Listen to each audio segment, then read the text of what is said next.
Guys, कैसे हैं आप सभी। मैं रितु कालकोट आपका स्वागत करती हूँ यूट्यूब चैनल केसीसी। आज हम सीटेट प्रीवियस पेपर करेंगे सितंबर 2015। उसमें हम सीडीपी पार्ट्स कर रहे हैं और उसका हम सीडीपी सेक्शन करेंगे। तो गाइज, फर्स्ट क्वेश्चन है, बच्चों में ज्ञान की रचना करने और अर्थ का निर्माण करने की क्षमता होती है। इस परिप्रेक्ष्य में एक शिक्षक की भूमिका है। तो इसमें शिक्षक की भूमिका बतानी है। इसके लिए ए ऑप्शन दिया हुआ है, संप्रेषक और व्याख्यात की, बी सुगमकर्ता की, सी निर्देशक की, डी तालमेल बैठाने की। तो इसका गाइड सही ऑप्शन है हमारा बी सुगमकर्ता की। नेक्स्ट क्वेश्चन है, इनमें से कौन सी विशेषता प्रतिभाशाली बच्चे की नहीं है। इसके लिए ए ऑप्शन है उच्च आत्म क्षमता, बी निम्न औस्तीय मानसिक प्रक्रियाएं, सी अंतर्दृष्टिपूर्वक समस्याओं का समाधान करना, डी उच्चतर श्रेणी की मानसिक प्रक्रियाएं। तो गाइज, इसके लिए सही ऑप्शन है बी निम्न औस्तीय मानसिक प्रक्रियाएं। नेक्स्ट है हमारा क्वेश्चन, कोहलबर्ग के सिद्धांत के पूर्व परंपरागत स्तर के अनुसार कोई नैतिक निर्णय लेते समय एक व्यक्ति निम्नलिखित में से किस तरफ प्रवृत्त होगा। तो इसके लिए ए ऑप्शन है व्यक्तिगत आवश्यकताएं तथा इच्छाएं, बी व्यक्तिगत मूल्य, सी पारिवारिक अपेक्षाएं, डी अंतर्निहित संभावित दंड। तो गाइज, इसके लिए सही ऑप्शन है, इसका सही जवाब है हमारा डी अंतर्निहित संभावित दंड। नेक्स्ट क्वेश्चन है, शिक्षार्थियों या अधिगमकर्ता की वैयक्तिक विभिन्नताओं के संदर्भ में शिक्षिका को चाहिए क्या चाहिए। ए ऑप्शन निगमनात्मक पद्धति के आधार पर समस्याओं का समाधान करना, बी कलन विधि या एल्गोरिथम का अधिकतर प्रयोग करना, सी याद करने के लिए शिक्षार्थियों को तथ्य उपलब्ध कराना, डी विविध प्रकार की अधिगम परिस्थितियों को उपलब्ध कराना। तो गाइस, इसके लिए सही ऑप्शन है हमारा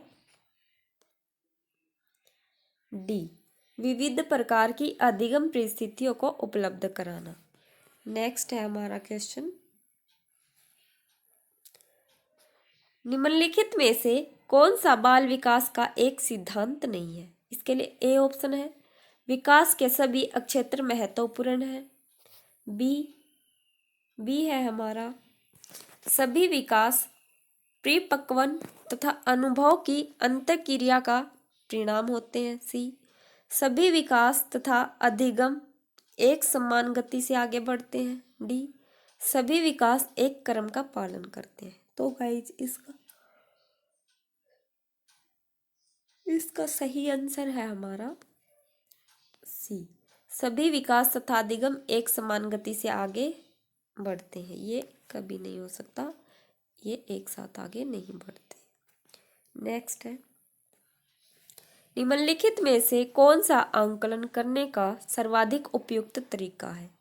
ए ऑप्शन है आकलन शिक्षण अधिगम में अंतर्निहित प्रक्रिया है, बी आकलन एक शैक्षणिक स्तर में 2 बार करना चाहिए, शुरू में और अंत में, सी आकलन शिक्षक द्वारा नहीं बल्कि किसी बाह्य एजेंसी के द्वारा करना चाहिए, डी आकलन स्तर की समाप्ति पर करना चाहिए।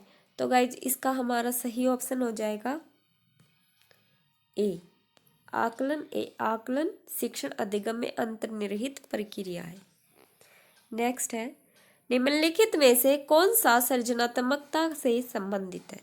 तो ए ऑप्शन है अभिसारी चिंतन, बी सांवेगिक चिंतन, सी अहमवादी चिंतन, डी अपसारी चिंतन। तो इसके लिए सही ऑप्शन है डी अपसारी चिंतन। नेक्स्ट, बच्चों के बारे में निम्नलिखित कथनों में से किस कथन से वाइगोस्की सहमत होते हैं? ए है ऑप्शन, बच्चे तब सीखते हैं जब उनके लिए आकर्षक पुरस्कार निर्धारित किए जाए। बी, बच्चों के चिंतन को तब समझा जा सकता है जब प्रयोगशाला में पशुओं पर प्रयोग किए जाए। सी, बच्चे जन्म से शैतान होते हैं और उन्हें दंड देकर नियंत्रित किया जाना चाहिए। डी, बच्चे समवयस्कों और वयस्कों के साथ सामाजिक अंतःक्रियाओं के माध्यम से सीखते हैं। तो इसके लिए हमारा ऑप्शन हो जाएगा डी, बच्चे समवयस्कों और वयस्कों के साथ सामाजिक अंतःक्रियाओं के माध्यम से सीखते हैं। नेक्स्ट क्वेश्चन है बच्चे, इसके लिए ए ऑप्शन है हमारा, चिंतन में वयस्कों की भांति ही होते हैं और जो जो वे बड़े होते हैं उनके चिंतन में गुणात्मक वृद्धि होती है। बी ऑप्शन, रीते बर्तन के समान होते हैं जिसमें बच्चे के द्वारा दिया गया ज्ञान भरा जाता है। और सी ऑप्शन है, निष्क्रिय जीव होते हैं जो प्रदत्त सूचना को जो की त्यों प्रतिलिपि के रूप में प्रस्तुत कर देते हैं। डी, जिज्ञासु प्राणी होते हैं जो अपने चारों ओर के जगत को खोजने के लिए अपने ही तर्कों को और क्षमताओं का उपयोग करते हैं। तो गाइस इसके लिए सही है ऑप्शन है हमारा डी, बच्चे जिज्ञासु प्राणी होते हैं जो अपने चारों ओर के जगत को खोजने के लिए अपने ही तर्कों और क्षमताओं का उपयोग करते हैं। नेक्स्ट क्वेश्चन है, बच्चों की त्रुटियों के बारे में निम्नलिखित में से कौन सा कथन सत्य है? इसके लिए ए ऑप्शन है, बच्चों की त्रुटियां उनके सीखने की प्रक्रिया का अंग है। बी, बच्चे तब त्रुटियां करते हैं जब शिक्षक सौम्य हो और उन्हें त्रुटियां करने पर दंड न देता हो। सी, बच्चों की त्रुटियां शिक्षक के लिए महत्वहीन है और उसे चाहिए कि उन्हें काट दे और उन पर अधिक ध्यान न दे। डी, असावधानी के कारण बच्चे त्रुटियां करते हैं। तो गाइस जिसके लिए सही ऑप्शन है ए, बच्चों की त्रुटियां उनके सीखने की प्रक्रिया का अंग है। नेक्स्ट क्वेश्चन है, अध्यापकों को यह सुनिश्चित करना चाहिए कि उसकी कक्षा के सभी शिक्षार्थी अपने आप को स्वीकृत और सम्मानित समझे। इसके लिए शिक्षक को चाहिए कि वह, इसके लिए ए ऑप्शन दिया हुआ है, वंचित पृष्ठभूमि से आने वाले बच्चों का तिरस्कार करे ताकि वे अनुभव करें कि उन्हें अधिक कठोर परिश्रम करना है। बी, उन शिक्षार्थियों का पता लगाएं जो अच्छी अंग्रेजी बोल सकते हो और संपन्न घरों से हो तथा उन्हें आदर्श के रूप में प्रस्तुत करें। सी ऑप्शन है, अपने शिक्षार्थियों की सामाजिक और सांस्कृतिक पृष्ठभूमि की जानकारी प्राप्त करें और कक्षा में विविध मतों को प्रोत्साहित करें। डी, कड़े नियम बनाए और जो बच्चे उनका पालन न करें उन्हें दंड दें। तो इसका हमारा सही जवाब है 11 का है सी, अपने शिक्षार्थियों की सामाजिक और सांस्कृतिक पृष्ठभूमि की जानकारी प्राप्त करें और कक्षा में विविध मतों को प्रोत्साहन करें। नेक्स्ट है हमारा, सुरेश सामान्य रूप से एक शांत कमरे में अकेले पढ़ना चाहता है जबकि मदन एक समूह में अपने मित्रों के साथ पढ़ना चाहता है। यह उनके डैश में विभिन्न के कारण है। इसके लिए ए ऑप्शन है, अभिसमता। बी, अधिगम शैली। सी, प्रावर्तकता स्तर। डी, मूल्यों। तो गाइस इसका सही ऑप्शन है बी, अधिगम शैली। नेक्स्ट है क्वेश्चन हमारा,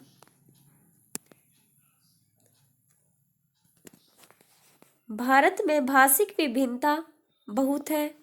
इस संदर्भ में विशेषकर कक्षा 1 और 2 के प्राथमिक स्तर पर बहुभाषिक कक्षाओं के बारे में सर्वथा उपयुक्त कथन है। तो ए ऑप्शन है, विद्यालय में उन्हीं बच्चों को प्रवेश दिया जाए जिनकी मातृभाषा वही हो जो शिक्षा के लिए अपनाई जा रही हो।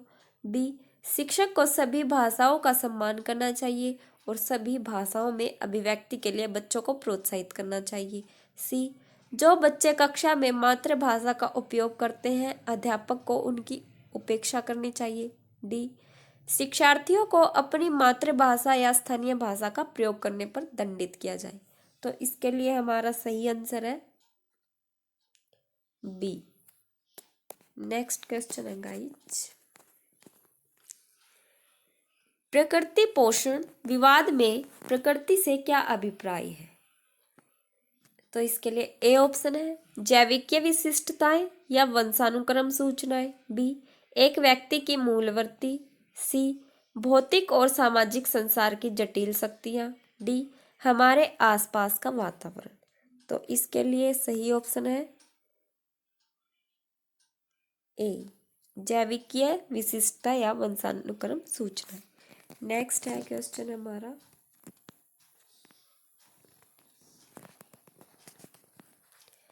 जनसंचार माध्यम सामाजिकरण का एक महत्वपूर्ण माध्यम बनता जा रहा है।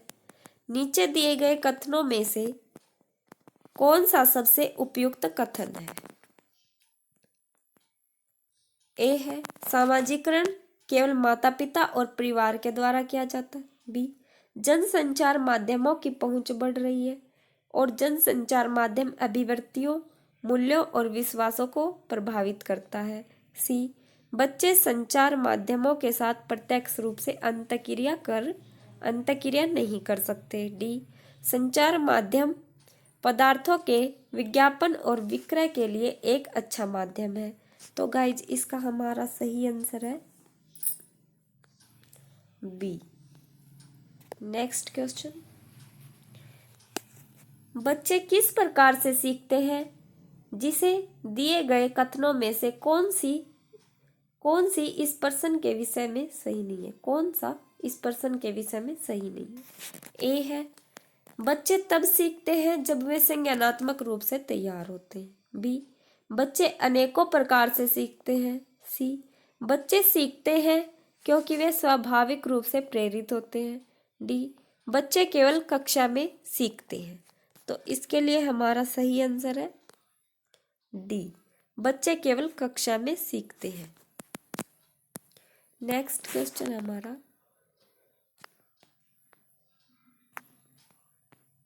नेक्स्ट है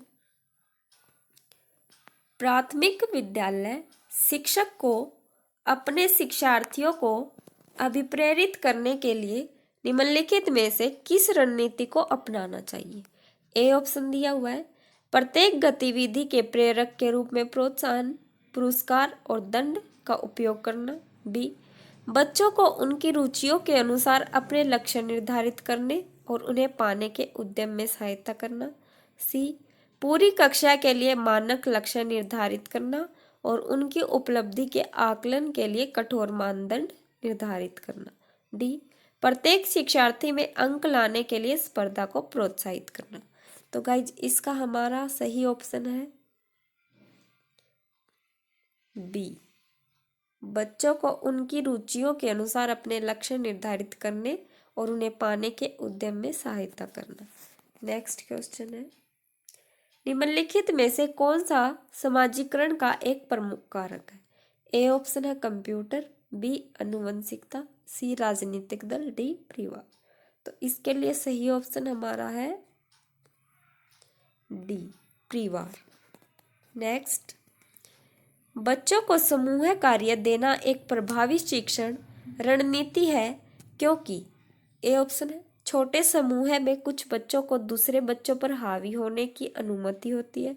बी, सीखने की प्रक्रिया में बच्चे एक दूसरे से सीखते हैं और परस्पर सहायता भी करते हैं। सी, बच्चे अपना काम जल्दी करने में समर्थ होते हैं। डी, इससे शिक्षक का काम कम हो जाता है। तो इसके लिए सही ऑप्शन है बी, सीखने की प्रक्रिया में बच्चे एक दूसरे से सीखते हैं और परस्पर सहायता भी करते हैं। नेक्स्ट क्वेश्चन, एक औसत बुद्धि वाला बच्चा यदि भाषा को पढ़ने एवं समझने में कठिनाई प्रदर्शित करता है तो यह संकेत देता है कि बच्चा डैश का लक्षण प्रदर्शित कर रहा है। तो ए ऑप्शन है इसके लिए लेखन असमता यानी कि डिस्ग्राफिया। बी, गणितीय असमता यानी कि डिस्कैलकुलिया। सी, गति समन्वय समता, डिस्प्रेक्शिया, डी पठन असमता। इसके लिए क्या इसका डिस्लेक्सिया। तो इसमें कौन सा हो सकता है? इसका हमारा आंसर होगा डी पठन समता, क्योंकि भाषा को पढ़ने एवं समझने में कठिनाई प्रदर्शित करता, तो इसके लिए पठन असमता है बच्चे में। नेक्स्ट क्वेश्चन है, शैशवकाल की अवधि है। ए ऑप्शन है जन्म से 2 वर्ष तक, बी जन्म से 3 वर्ष तक, सी 2 से 3 वर्ष तक, डी ऑप्शन है जन्म से 1 वर्ष तक। तो गाइस इसका सही आंसर है हमारा ए जन्म से 2 वर्ष तक। नेक्स्ट क्वेश्चन है, पियाजे के अनुसार 2 से 7 वर्ष के बीच का एक बच्चा संज्ञानात्मक विकास की डैश अवस्था में है। तो ए ऑप्शन है औपचारिक संक्रियात्मक, बी मूर्त संक्रियात्मक, सी संवेदी गतिक, डी पूर्व संक्रियात्मक। तो इसके लिए पियाजे ने कौन सी संक्रियात्मक अवस्था बताया इसके लिए? तो इसका आंसर हमारा है डी पूर्व संक्रियात्मक। नेक्स्ट क्वेश्चन, विकास डैश से डैश की ओर बढ़ता है। तो गाइज बिल्कुल ही इजी क्वेश्चन है। ए ऑप्शन है जटिल से कठिन, बी विशिष्ट से सामान्य, सी साधारण से आसान, डी सामान्य से विशिष्ट। तो इसका हमारा सही आंसर है डी सामान्य से विशिष्ट। विकास सामान्य से विशिष्ट की ओर बढ़ता है।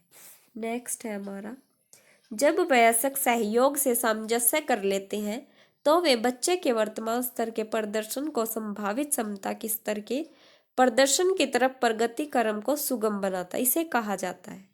ए ऑप्शन है सहयोग देना, बी सहभागी अधिगम, सी सहयोगात्मक अधिगम, डी समीपस्थ विकास। तो इसके लिए सही आंसर है हमारा ए सहयोग देना। नेक्स्ट क्वेश्चन है, नवीन जानकारी को शामिल करने के लिए वर्तमान स्कीमा या अवधारणा में बदलाव की प्रक्रिया डैश कहलाती है। तो ए ऑप्शन है इसके लिए आत्मसात्करण, बी समायोजन, सी अहम केंद्रिता, डी अनुकूलन। तो इसका सही आंसर है हमारा, इसका सही जवाब है बी समायोजन। नेक्स्ट, मध्य बाल्यावस्था में भाषा डैश के बजाय डैश अधिक है। तो ए ऑप्शन है समाजीकृत अहम केंद्रित, बी जीववादी समाजीकृत, सी परिपक्व या अपरिपक्व, डी अहम केंद्रित समाजीकृत। तो गाइज इसके लिए हमारा सही ऑप्शन है ए समाजीकृत और अहम केंद्रित।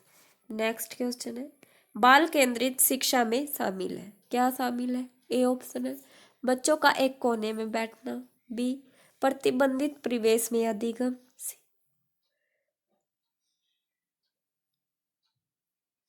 सी ऑप्शन है वे गतिविधियां जिनमें खेल शामिल नहीं होते, डी बच्चों के लिए हस्तपरक गतिविधियां। तो इसके लिए हमारा सही ऑप्शन हो जाएगा डी बच्चों के लिए हस्तपरक गतिविधियां। नेक्स्ट क्वेश्चन, कक्षा अध्यापक ने राघव को अपनी कक्षा में अपने कीबोर्ड पर स्वयं द्वारा तैयार किया गया मधुर संगीत बजाते हुए देखा। कक्षा अध्यापक ने विचार किया कि राघव में डैश बुद्धि उच्च स्तरीय थी। इसके लिए ए ऑप्शन है शारीरिक गतिबोधक, बी संगीत में, सी भाषाई, डी स्थानिक। तो इसका सही आंसर है हमारा बी संगीत में। नेक्स्ट क्वेश्चन, जब एक शिक्षक यह समझता है कि स्वाभाविक रूप से लड़के गणित में लड़कियों से अच्छे हैं, यह दर्शाता है कि अध्यापक है।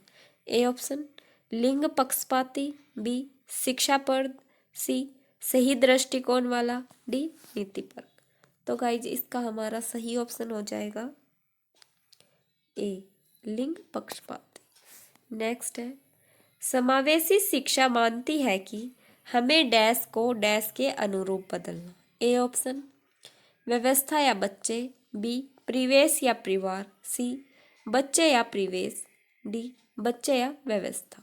तो गाइज इसका सही आंसर है हमारा ए व्यवस्था या बच्चे। तो गाइज आज के लिए इतना ही। Thank you. चैनल को लाइक शेयर और सब्सक्राइब जरूर करें।